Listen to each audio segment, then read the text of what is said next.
তাদের জন্য খুশির সংবাদ নিয়ে আসছে একটা। সত্যি সাকিব যে বাংলাদেশের একমাত্র হিরো, এটা আবারও প্রমাণ করে দিল। সত্যি মানে সাকিব খানের মতো হিরো বাংলাদেশে আর একটাও আসবে না। সাকিব খান যে পারে এটা আবারও প্রমাণ করে দিল তুফানের মাধ্যমে।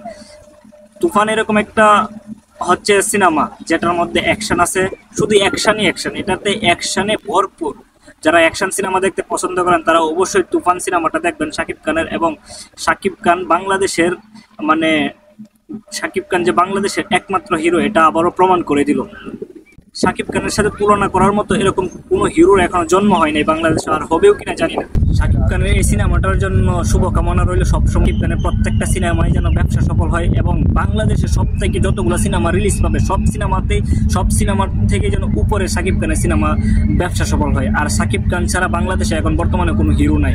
তুফান সিনেমা দিয়ে আবার প্রমাণ করে দিবে সাকিব খান যে সাকিব খান শুধু রোমান্টিক সিনেমায় না, সাকিব খান সব ধরনের সিনেমাই করতে পারে। সাকিব খানকে দিয়ে অ্যাকশন সিনেমা হয়, সাকিব খানকে দিয়ে গ্রামের সিনেমা হয়, সাকিব খানকে দিয়ে রোমান্টিক সিনেমা হয়, সাকিব খানকে দিয়ে কমেডি সিনেমা হয়, সব সিনেমাই হয় সাকিব খানকে দিয়ে। আর যারা যারা চিন্তা করতেছেন সাকিব খানের সাথে ঈদে সিনেমা মুক্তি দিবেন, তারা অবশ্যই চিন্তা ভাবনা করে মুক্তি দিবেন, কারণ সাকিব খান ছাড়া বাংলাদেশে বর্তমানে কোনো হিরো নাই, সুপারস্টার নাই।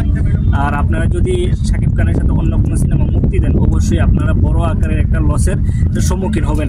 এই ভিডিওর মাধ্যমে আমি আপনাদেরকে বলতে চাই যে সাকিব খানের সাথে দয়া করে কোনো সিনেমা মুক্তি দিবেন না। ঈদের পরে দেন, ঈদের পরে অনেক সময় আছে যে আরেকটা ঈদ আসতে যদি আপনারা ঈদের পরে সিনেমাটা মুক্তি দেন তাহলে আপনাদের সিনেমায় ব্যবসা সফল হবে, আপনারাই লাভবান হবে। সাকিব খানের সাথে যদি সিনেমা মুক্তি দেন আপনারা কখনোই লাভবান হবেন না। সাকিব খানের তুফান সিনেমার টিজারটা একটু দেখে আসেন, 1 মিনিটের টিজারটা কি মানে জ্বর তুলে দিছে, একদিনে জ্বর তুলে দিছে টিজারটা।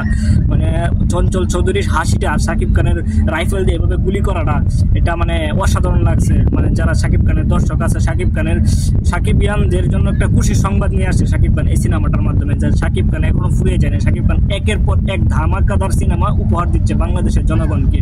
সাকিবিয়ানদের, শুধু সাকিবিয়ানদের না, সবাইকেই সাকিব খান কিন্তু ধামাকাদার সিনেমা উপহার দিচ্ছে এবং মানে দেখার মতো সিনেমা উপহার দিচ্ছে। আশা করি সাকিব খানের জন্য শুভকামনা রইল আমার পক্ষ থেকে। যারা এই ভিডিওটা দেখতেছেন অবশ্যই ফলো করে দিবেন, শেয়ার করে দিবেন এবং সাবস্ক্রাইব করে দিবেন।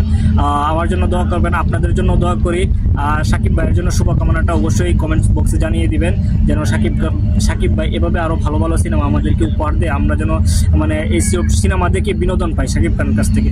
ধন্যবাদ, আশা করি ভালো থাকবেন। আসসালামু আলাইকুম।